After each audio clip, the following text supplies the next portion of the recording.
একজন নিরীহ গরিব লোক, দুর্বল অসহায়, লিগ্যাল এডের মাধ্যমে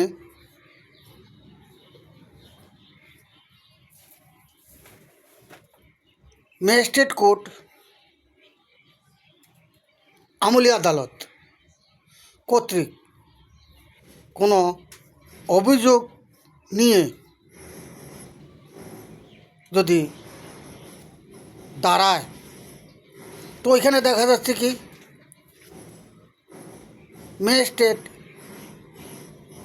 আইনকে পিছনে রেখে বেআইনিভাবে প্রতাপশালী লোকের সাথে হাত মিলিয়ে দেখা গেল যে যায় দুর্বল ব্যক্তিকে আদালতে ল্যাংটা করে অপমান করতেও তাদের দ্বিধাবোধ হয় না, কারণ মোটা অঙ্কের টাকা পায়।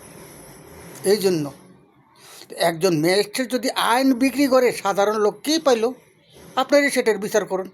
সাধারণ লোক পাইল কি? আর সর্বশেষ হলো বিচার বিভাগ।